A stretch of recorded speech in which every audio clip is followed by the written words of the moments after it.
and welcome to 9 to 42, the podcast from the team at the Guitar Show UK.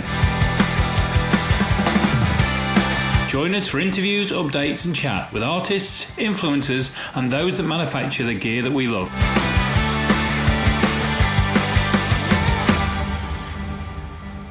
Hello and welcome to 9 to 42, which is the podcast from the guys at the Guitar Show and the Bass Show. And this is our last recording before Christmas, though you're not going to hear it until after Christmas, which means we've got to be in a festive place, Jace. Are you in a festive place? Oh, always, mate. Always. My house looks like a bloody grotto. You're festive in a very Dickensian way, aren't you? In a Scrooge-like way. That was what I was thinking, yes. Yeah, I am. But on the subject of being Scrooge-like, we've both not been Scrooge-like and we've both treated ourselves, haven't we? And it's a little bit sad because we've both bought the same guitar. We have. But I'm loving mine. Are you loving yours? I am. Do you want to tell everybody what we've bought? We bought a Martin 010E Jason Isbell signature guitar. And it's tremendous. To be fair, I've played mine a bit, but because I was gigging at the weekend and it's not one of my gigging guitars, I was rehearsing with my actual gigging guitars. I didn't want to do the whole changing between scale lengths and all that malarkey. Does it look very diddy on you? Because you're, like me, you're a reasonable size unit, aren't you? Yes, it does look very diddy. Does it look like a banjo? Yes, it's very tiny. It's better sort of sat played rather than stood up played. Yes, I mean, I gigged with a J200, which is the complete opposite end of the scale. Massive. Anyway, joining us for this final episode recording before Christmas is Dagan Wilkin. Now, we were just discussing how the hell to describe you. Jace, remind me of Dagan's Insta. Guitarist, presenter, gear demo guy. Okay. Add to that, Geordie with big hair. Who's fronted PMT's social media for the past decade? We've got to throw that in early doors, haven't we, really? Because that's where a lot of people are going to know you from. Yeah, of course, man. Also, yeah, thanks for having me, guys. It's an absolute pleasure. But yeah, tall Geordie guy with big hair who demos guitar stuff on YouTube for the past decade. It's me in a nutshell. It is you in a nutshell. So, obviously, it's been a hell of a year for you.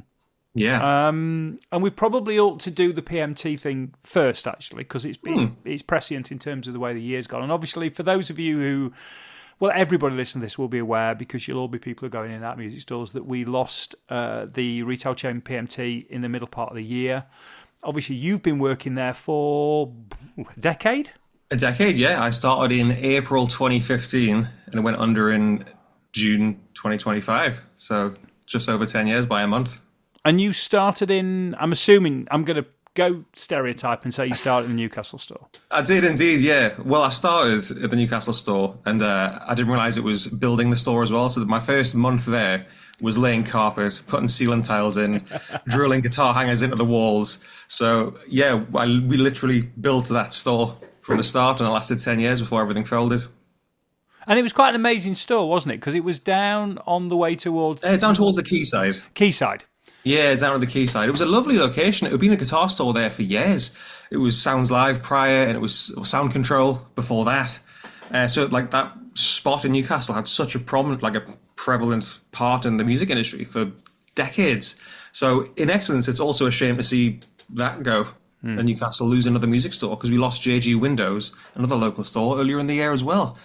So, and those actually were the two most iconic stores probably in Newcastle in terms of the actual buildings, because PMT as a building was a really interesting shaped building. There's stairs going up through the middle and what have you. It wasn't a retail unit in that respect. It was like a an old fashioned Victorian type store. I mean, it was a listed building, which was great in some senses because it looked really cool and it was interesting and higgledy-piggledy, but we couldn't do anything to it. Yeah, because it was listed, so it had single glazing windows, which meant in the summer it was like a greenhouse, and which was also awesome for guitars, as you know. And in the winter it was freezing cold, and we couldn't do it. We couldn't double glaze it. We couldn't do anything. So it was we couldn't even like waterproof the basement where we kept some of the boxes for some of the guitars, and it was just freezing cold constantly down there. But meant more for like a wine cellar, I guess, these days. I think it's turned into a cafe now, but it was an interesting building, but it was lovely. And did you come in I mean, because you look about 12. I mean, we know you're not. You're in your early 30s, but you know, you're still you look like a very hairy teenager.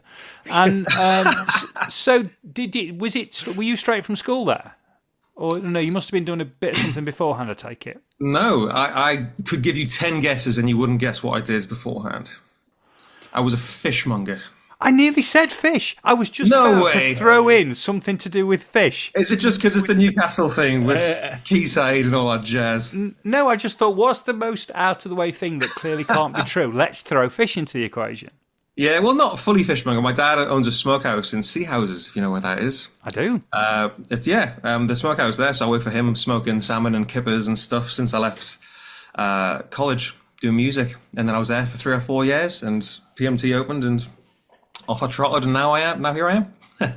Now, you see, I'm now more interested about the fish. I hate fish. Worst thing in the world. Yeah, like I said, Christmas is coming around the corner, and I'm in charge of getting everyone the prawns with the little prawn cocktails and stuff, and I want nothing to do with that stuff. Not at all. So did you have the big white wellies then? Yellow wellies. Yellow wellies. Oh, you didn't have Yellow the full wellies. white outfit? No, it was because it was more of a smokehouse. It was like boiler suits and wellies and stuff, Right. and there wasn't a lot of like, the little mesh hats and stuff. There was none of that. Oh, no blue plasters when you cut your finger. No, it was standing in a very dark room that was about 400 years old, setting salmon on fire, so it tasted nicer. Oh, amazing. Right. Did you smell really badly? It was mostly of smoke.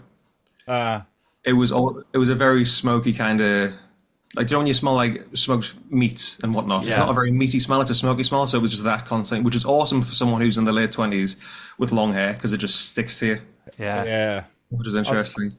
My first job was working for Unigate Dairies in the lab. I was testing milk. And I used to wear like a lab coat, and like you get milk on your hands and you put it on your lab coat. And obviously it just soaks through a cotton lab coat and ends up in your jeans and stuff like that. And every night when I got on the bus to go home, I was the only person in rush hour traffic that had 2 seats on the bus to myself because I smell of sour milk for 6 months while I did that job. It was disgusting. I mean, now that's interesting me. So you tested milk. Is that like pH levels, or were you sat sipping different samples? No, like full laboratory agar plates. You test the fat content, you test the acidity, you test the bacterial levels. I mean, this was a really long time ago. That's about as much as I can remember. But I do remember because this was 35 years ago. Like, milkmen were still sort of like prevalent. I don't know what they're like in Newcastle. I haven't seen a milkman where I live for. Oh, we still get them, yeah, on the carts coming around, yeah. But sometimes, so like the agar plates where you put your sample in and you shove it in the oven and you wait and see what kind of bacteria grows. Sometimes those tests can take 24, 48 hours before you get the results. By which point the milk bottle has been filled, taken out, put on someone's doorstep, drunk, put back on the doorstep, collected and be back in. And you look at the results and you go, oh.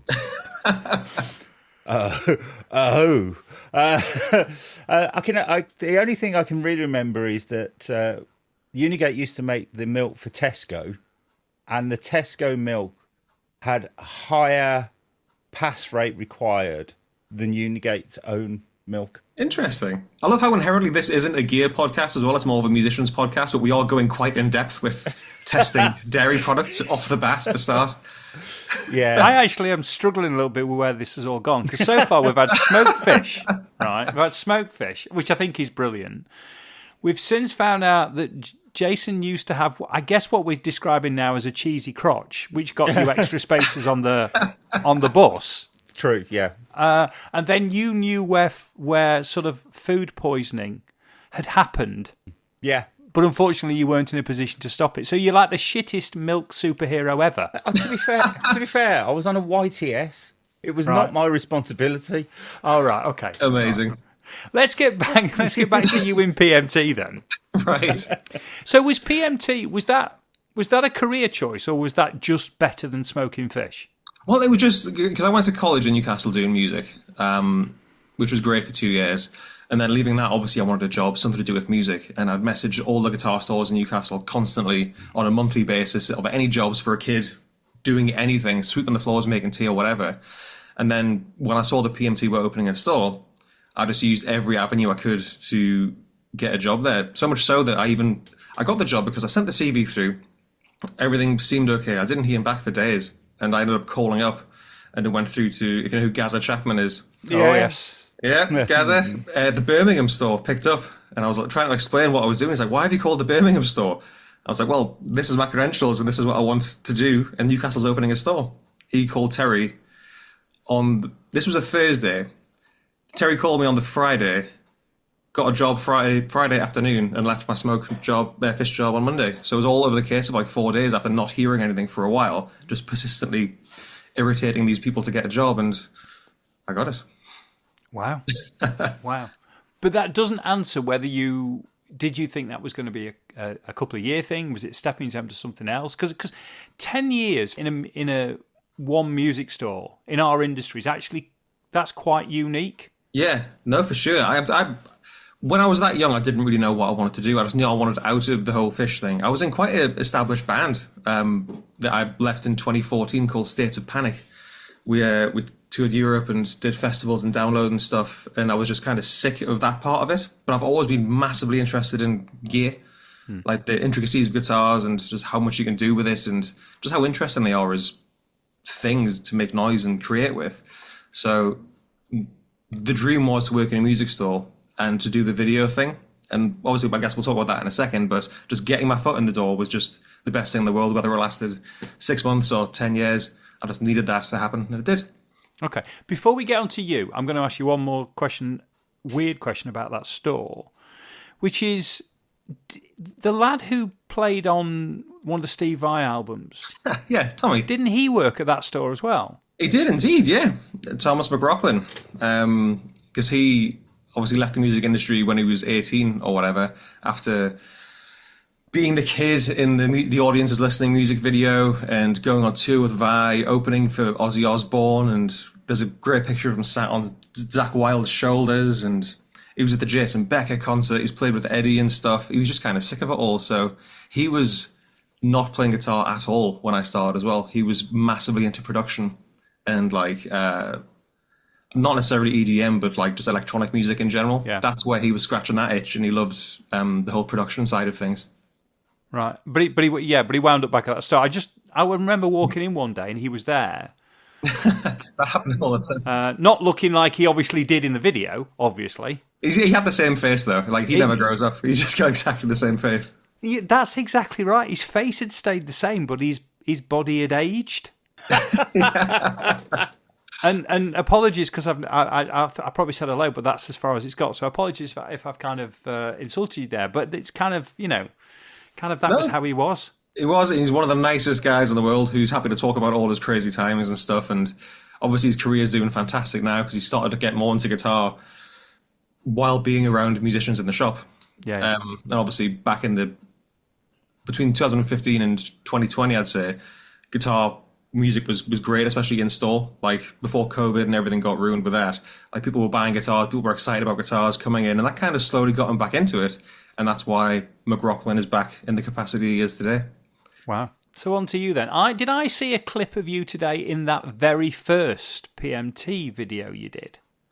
Yeah, you probably would have done, yeah. So the yellow and black EVH. The EVH, when they first got released, it was simply the fact that my friend had a camera, Alex, who worked there as well. And I was like, oh, these came in at store. Let's do some stupid things of me playing Eruption on this guitar to say it's now in stock and stuff. And we had some strobe lights going, which were simply Thomas McLaughlin holding a Parkan light and just doing this at my feet off camera. Yeah, and that's kind of all where it started. Like the bosses from PMT really enjoyed that. And we're like, that little Geordie guy is quite good on camera. Let's give him some more things to do and see where it goes. And that was only a few months into it as well. I never intended to start doing these video things, but I always wanted to. And was it as simple as that then? Who saw it then? Who was it who picked up on it internally? Simon or Terry, one of the two. Right. Yeah. I'm not going to try and do their accents, but yeah, like that. One of the little Geordie boys, yes. Not bad on camera, is he? No, because that sounded like Bristol, if I'm being honest. The amount of times I've heard them do Geordie accents, it's I'm allowed to butcher theirs. Oh yeah, no, fair. Feel free. And how quickly was that plan cobbled together? I mean, did you essentially make up that social media strategy plan for for that brand. Yeah, there was no social media plan. There was no strategy. There was nothing. It was simply just, well, when I got to the point of doing the full videos and not just silly little things on socials, I was in the store all day from 9 till 5, 9 till 6, and then there till 11 at night shooting with Alex. So it wasn't a full-time job until COVID happened, really. That's why I went full-time doing the video stuff. It was all alongside working on the shop floor, restoring guitars, selling guitars, unboxing big pallets of Yamaha speakers and stuff, and it was all alongside it. Yeah, just a bit of fun, really. Did you get paid to stay from 6 till 11? Just overtime. It wasn't necessarily a YouTuber wage. It was just the regular store hours overtime. Oh, at least they paid you. That's okay. At least they paid me, yeah. Yeah. When did it start to become a little bit more structured? You quoted COVID then. I mean, how did COVID change it all? I think it probably was COVID, but things started to get really serious because it was all just a bit of fun. Like, we had quite a big following on YouTube. I think it was maybe 40,000, 50,000 before COVID. And it was a thing by the then owner of PMT to say, we have to shut all the shops during COVID, obviously, besides some of the call in to grab whatever you need at certain stores. But we need to seem like the lights are still on. So stay in your house. We will send you some gear, turn some cameras on, and teach people guitar, like your favorite licks of the week. If something new is released, then we'll get that to you, and you're going to sit in your living room and demo guitar. And people were sat just watching it and luckily enjoying it. My daft Geordie mannerisms and my patter just made the viewers go up and the subscribers go up. And when COVID finished and we went back into the store, they were like, well, yeah, you've shown that you can hold an audience and it's doing well for the channel, so let's just get you going full time. That must have been ahead of a lot of, well, a load of validation, but that must have given you a lift at that point. Yeah, I guess I've still got a massive case of I just like playing guitars and turning the camera on and stuff, and I think that's why people enjoy what I do, because I'm not too serious. I don't go massively in depth with any specs or into the nitty gritty history with certain things. Like we were saying earlier, joking on, like the history of EL84s sounding better than 34s and a smaller wattage amplifier and X, Y, and Z, why that's a thing. It's more, if I was getting told how a new pedal sounded by my mate at the pub over a pint, I'd like that's the kind of vibe that I like to portray, I guess. I was always a fan of like the Fretted Americana videos from back in the day, with Phil X and whatnot. I've been called a pound shop Phil X more times than I could ever care to admit. And I can't play like the guy at all. I've got a very simple playing style, I guess, these days. But it's just that enthusiasm and the vigor, I think, is missing from a lot of guitar content online, because people tend to get too serious and forget that the whole point of these instruments are fun. Like, that's why we all started playing, isn't it? Because we watched our idols on a big stage, whether it be Brian May or Angus Young or Iommi or whatever, and go, I want to do that. That looks cool. And no matter where your career goes after that, you can't forget that initial feeling of it being fun. And yeah, that's just what I try and purvey. So what was your idol? What kicked it all off for you? Angus Young, yeah. I think when I was a kid, I think my dad had a VHS tape of Donington Park in 92, Monsters of Rock. Just when he's there with his SG and the guitar's got bloody devil horns and he's holding it up to the crowd. And I was like, I don't know how I'm going to do this, but at some point I need to do this. And luckily enough, these days I'm getting paid to do it. But it was Angus, Steve Jones from the Sex Pistols. I'm a huge Sex Pistols fan. Brian May, and then later on, people like Eddie Van Halen and Mick Mars and all the wacky 80s stuff. I was going to ask you, and I'm assuming this is because of you, like your dad having this stuff in the house, because like you're too young to have been around for a lot of this stuff. You probably weren't even born when, I don't know, I can see Too Fast for Love behind you, and yeah, I've got them all. Yeah. All the crew, all the Van Halen, starting at Van Halen 1. Yeah, I was born in 92, so I missed the entirety of the 80s. But for me, it's just big riffs, big hair.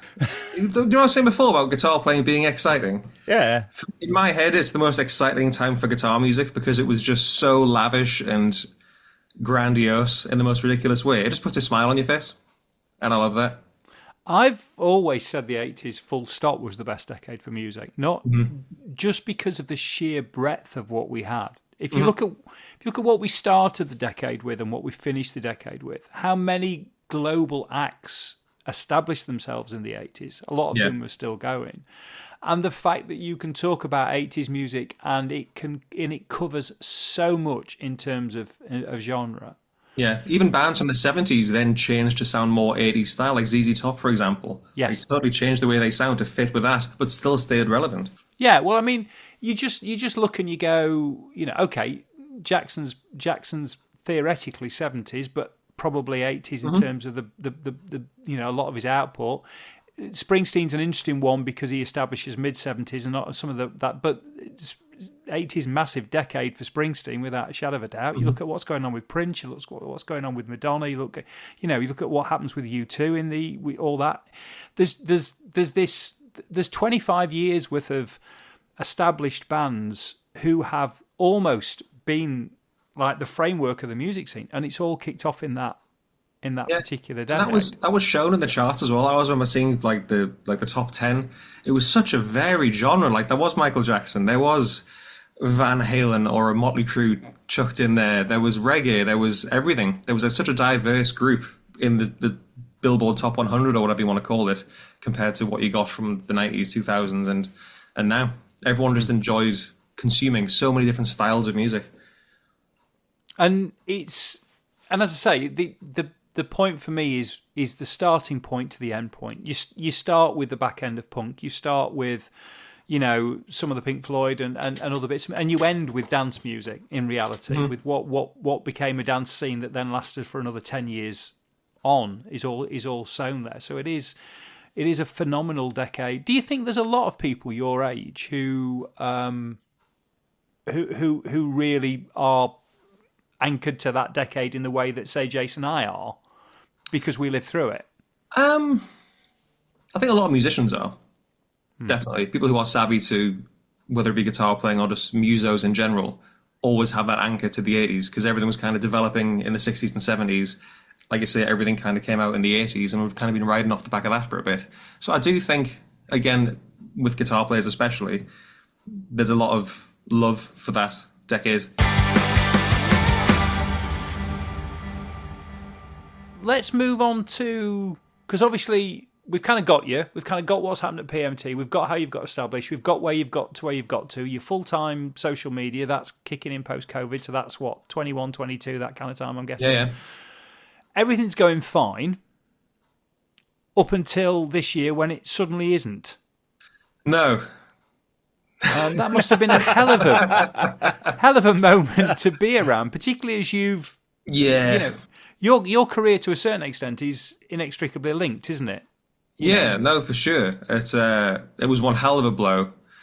It was weird because I kind of knew, because people have been telling me in the industry for years to go off and do things by myself. I don't need PMT. People trust what I do. And when you see people branch off from these big companies and do quite well, I could do that without having any of the creative control taken away from me, or any of the, what's like when you work for big businesses, all the little nitty gritty things that have to be signed off and red tape and the like.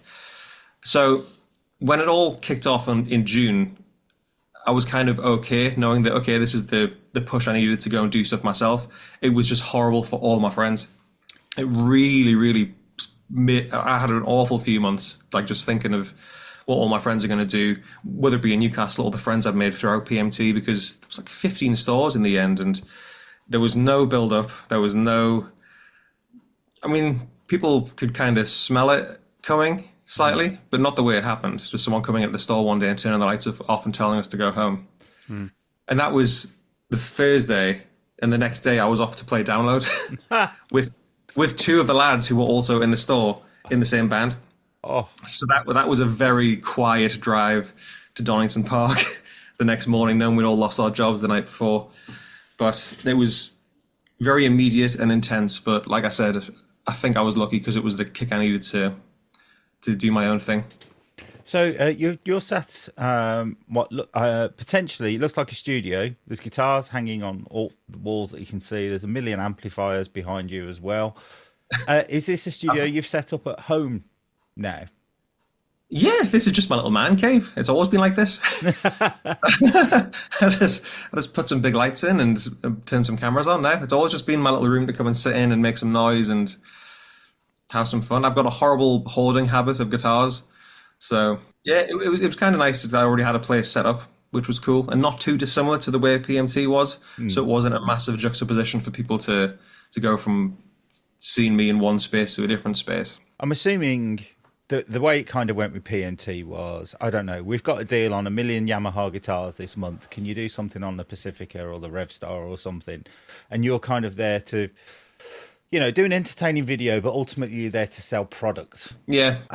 And now you contacting the companies directly and going, have you got anything to send me? Or, because I've seen that you've done like a Jack White telly video recently. Have you found the manufacturers coming to you and saying, would you do a video? Is it a bit of both? It's a bit of both, but going back to what you were saying about, so the PMT example of getting thousands of Revstars in, wanting to sell these, do a video on them, I do still pride myself in the fact that I didn't just do videos for the sake of it, unless I had to, if we had a deal on around Christmas or whatever. Because like I was saying, the way I like to present stuff and showcase gear, I'm not very good at bullshitting. So it's a lot. I've got a lot more freedom now. I'm less pigeonholed into the products that I have to do, or want to do, I should say now. But I never felt like I was taking the piss out of anyone at PMT. I wasn't doing stuff for the sake of doing stuff. The only stuff that I did was when it was tech stuff, and we had to push some tech stuff, and I had to bluff my way through a Pioneer thing that flashes and makes noise. That's the only time I ever felt disingenuous, but it wasn't really because I was learning at the same time that I was telling people things. So it's not too dissimilar now. But again, with the way PMT imploded and people telling me to go off and do my own thing, as soon as that happened, everyone reached out. Like all the brands, all the distributors. I work closely with Andertons now, which is brilliant. Lee reached out straight away and said, when we have things going on, we'll send you some stuff up to showcase. We'll sponsor the channel, put the little Andertons logo on the bottom there. What do you want to demo? So it's not the fact that they're saying, like, we need to sell X, Y, and Z of this. Yeah. They might send a little list through, saying, this is the stock we have and the stock that we're able to send you. What do you think that you could get a kick out of showing your audience that would benefit both parties? And I'm like, yeah, brilliant. That's exactly what you'd want for this kind of situation. So I'm lucky like that.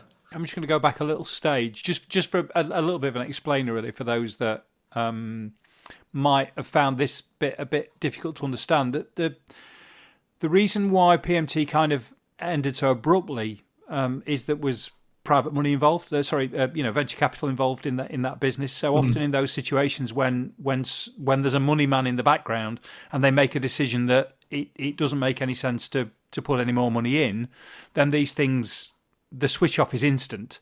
Yeah. In that respect, which is not quite the same as when you see other businesses that are, might be an owner operated single business that might wind down over a period of months and certainly weeks and months and everybody gets used to the idea and there's a slow transition. With a situation like this, it was largely, or a large portion at the end was determined by the way it was ultimately funded for the last few years. Mm-hmm. But of course, that makes it especially cruel, to your point, because I think you said on one of the videos that you did, that was your friend base as well. Yeah, massively so. One of the great thing, but also bad thing that happened because of all this, being so down after PMT closing, I was getting married a month after. So it was like, I haven't got a job. I'm getting married in 28 days. What are we going to do? But all of my groomsmen I met through working at PMT, whether they were there when it shut or beforehand. There was 8 of them, and I know them all through that music shop. It's the community you get with music stores. It's just second to none because you're all on the same wavelength, but you've all got different personalities and tastes and whatnot. It was... I forgot what the question was going because my wife just came out through the door. I can hear the front door going, sorry. So I'm like, I'm just doing the podcast. Okay. He's like, why is Dagan upstairs talking to himself? Talking about his life. She can come and join us if she likes. It's fine. We can congratulate her on a wedding. But yeah, sorry, what on earth were we talking about again? Yeah, it was just more that the fact that it wasn't just... I mean, you set yourself in terms of community. Now, I lived in the Northeast for a few years. In fact, I met my wife. We we both were working we both got graduate jobs at Sainsbury's, and we ended up, we were located at Washington. So we ended up at Washington for 3 years, and and neither of us are from the Northeast, but we're both from, I'm from Sheffield, she's from North Yorkshire, and we met there. Now, the one thing anybody who's lived in Newcastle, whether you're from Newcastle or not, will tell you the sense of community that goes on in Newcastle. It is unbelievable. It really, really is. I mean, we were welcomed into that community, and we were both fresh out of university, and we were, we looked pathetic and like we couldn't actually fend for ourselves. And everybody took us under their wing. And it's an incredible place to make friends and to build, and to build a space that you can live in. And that's exactly what you've said about that store and the people that you were working with, and of course that makes it the double whammy, doesn't it? It's somebody's not just taking your job away.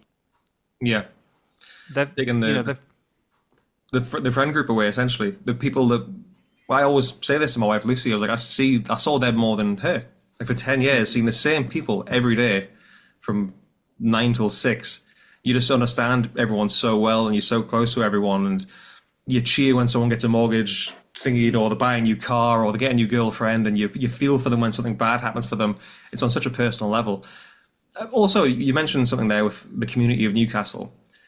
It's really interesting because when I used to speak to other PMT employees, where there was a guitar or another music store in the vicinity, there was such a butting heads war on with these other stores and whatnot. We all got on in Newcastle. Like the guitar got on with us, and Windows, and we're all just trying to do the same job, sell guitars, and just have fun about that whole thing and make a living doing what we love. There was always a massive sense of community in that aspect of Newcastle as well. I don't think that was just. I mean, I started off my career in Academy of Sound in Leeds, and we got on really well with the guys at Sound Control. Yeah. When that was all going on, we got on absolutely fine. In fact, Jason and I are going having a meal with one of those people at NAMM this year. We are.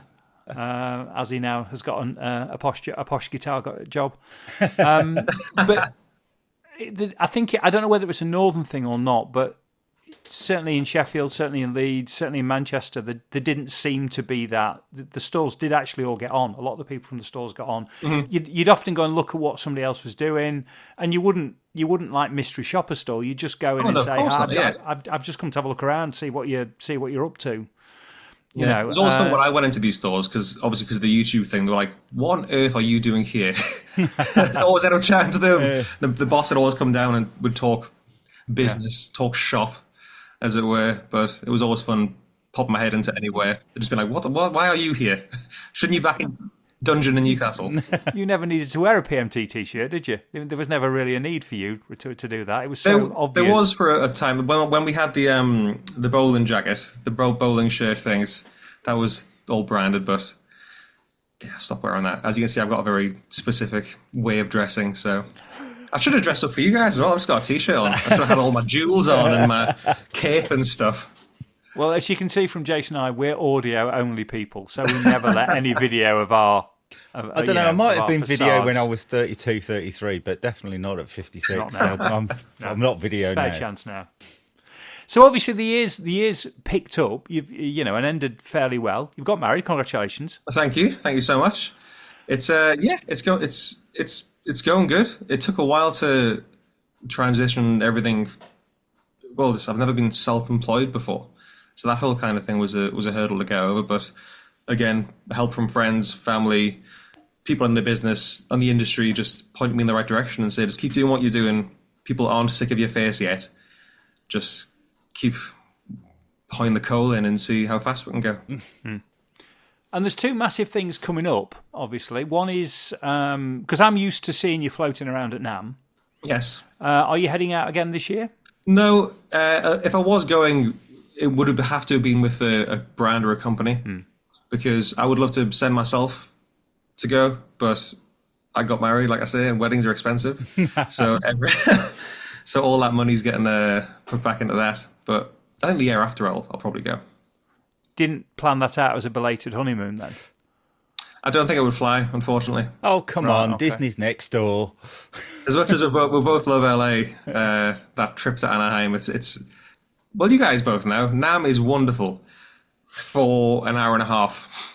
When you've got to spend every single day there for 4 days. Oh yeah. Talking like in that one building. When I come back to the UK, all my friends were like, "How was your holiday away?" I was like, "I saw a hotel room, some palm trees, and the inside a convention center."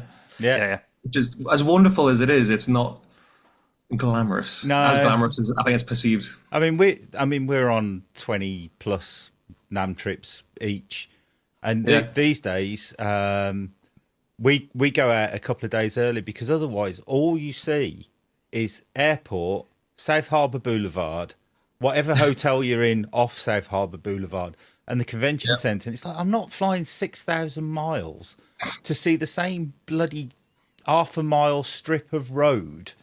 Yeah. And that's it. So we try and do like a day of sightseeing before the event starts, really. Yeah, nice.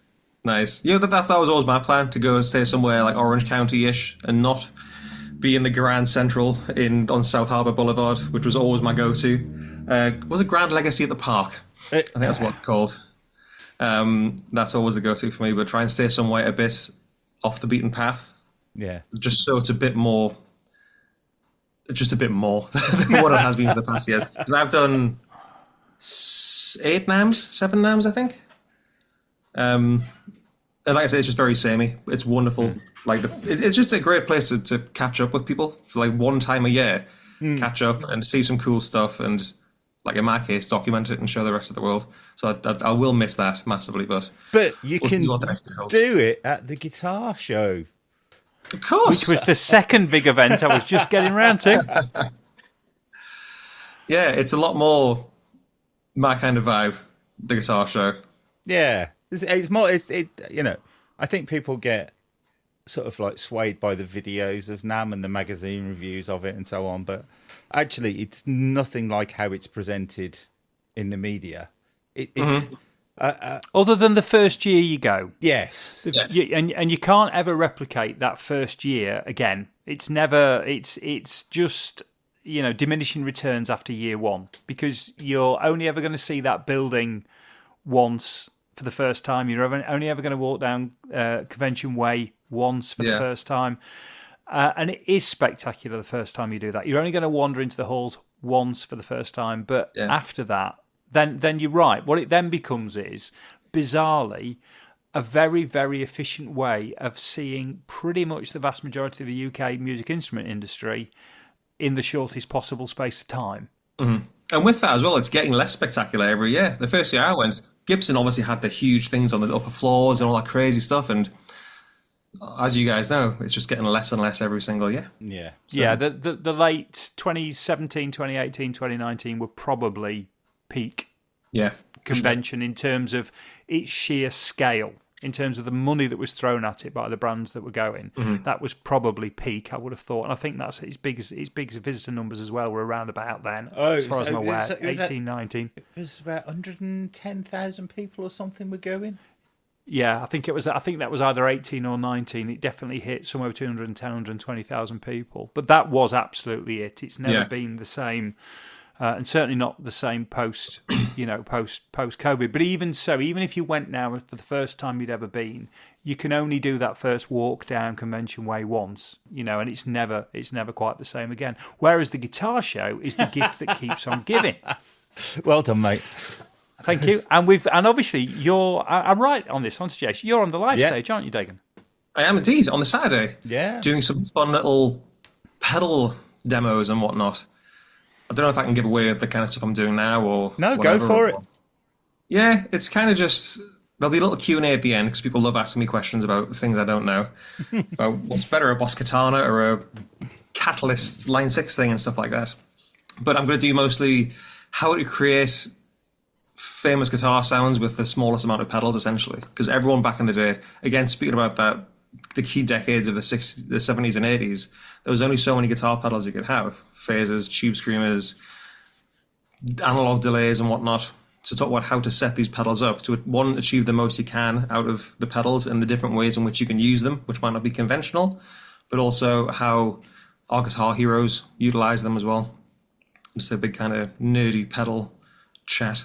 Oh, I'm sure you're bringing a phase if you're doing Steve Jones and Eddie Van Halen. It's got to be a phase 19 there. Exactly, or a 45, as Steve used. Oh, was it? Yeah. Nerd. It's all the same. All the same. Well, I'm really looking forward to that now.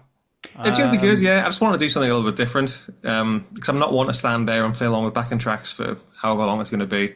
Much more of like just what I know over the years and all the nerdy stuff that I've read and all the mistakes I've made playing with pedals and learning from those mistakes, just to kind of chat the things people might not know about how to expand the board and therefore the sounds. Yeah, I mean, that's really good. I kind of like when I'm planning the live stage, I try and make, not only because I have to balance between bass and guitar, but also what the kind of performances are. I don't want like 5 backing track performers per day sort of thing. I want a bit of chat. I want a bit of entertainment. I want a bit of full band music if I can get it, and just try and have a bit of everything. And the difficulty is as well, because the guitar is not genred, I also have to kind of go, right, I need something for the folk, for the blues, for the rock. Do you know what I mean? Yeah. And just I never managed to get jazz, but you know, I don't try particularly hard either. But yeah, so it's I'm really looking forward to it, and I'm glad you said yes, you'd do it. Yeah, thanks for the invite, of course, because that was pretty much just after the big PMT explosion, and you were like, mate, I know you come to the guitar show. Would you like to do something on the main stage? Because you, like you said, you like the daft stuff that I do, and thought it would translate quite well to the stage. So thanks for having me. No, I mean, you know, you're talking to someone who's been made redundant 3 times in his life. The only good thing about being self-employed is you can't make yourself redundant. Yeah, you know, even though my boss is a right prick, he's and you know, I was very lucky when I got made redundant that lots of people like you from the industry got in touch quite quickly and offered to help, and it was kind of like, I think I feel kind of responsible to do that, you know, when I see people in the same situation that I was 15 years ago or something, because it just sucks.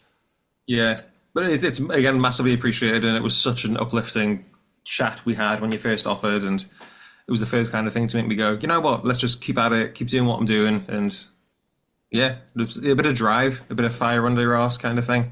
It was good. Yeah, so thanks again. I mean, I don't know about you, but I mean, I was so angry when I got made redundant that that's what actually motivated me for the first couple of years of setting up my own business. You know, Yeah. I'll show them. Yeah, I think I probably would have had that if I wasn't getting married just afterwards. I was like, what the hell am I going to do? But no, it all went smooth and it was wonderful. And like I said, now everything's still continuing to be wonderful in both married life and work life. So it is good. It puts a fire up your arse, and it does give you a bit of, I don't know, not desperation to do more, but that kind of drive to just be like, right, what can I work with what I have right now, and how can I expand and make it to the best it can be?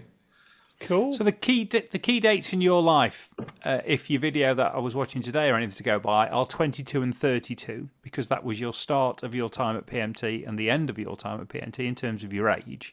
Mm-hmm. So maybe we check back in when you're 42, just to see, A, how the last 10 years has gone. Back selling the fish. And we might as well throw the marriage in at the same time and see how they're both going. Excellent. That works for me, mate, yeah.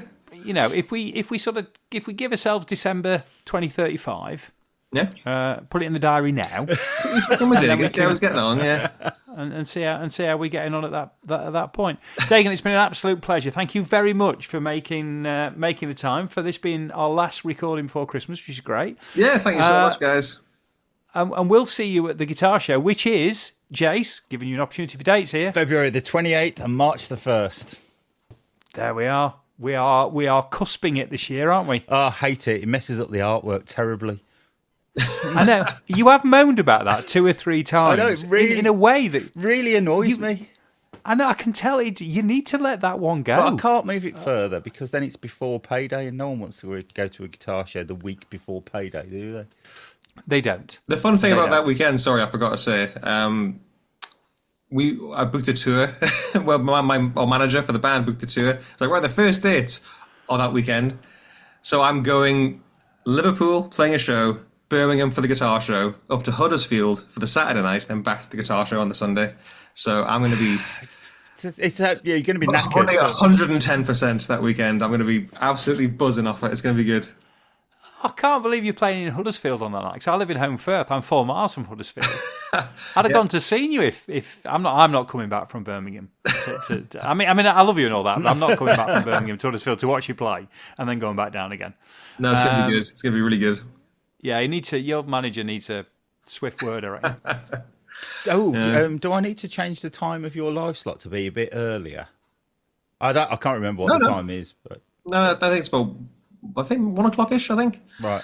It's absolutely fine. No, I've already planned it out in my head, so it's going to be great. Right, fine. And there you are, folks. To finish off, you got a bit of live guitar show admin that you weren't expecting to get. You've had that as well. Talk about a behind-the-scenes extravaganza. Right, we should all say goodbye, and there's no point saying Merry Christmas because it's already gone, so we'll just say goodbye. Happy New Year. Happy New Year. See you, folks. Bye.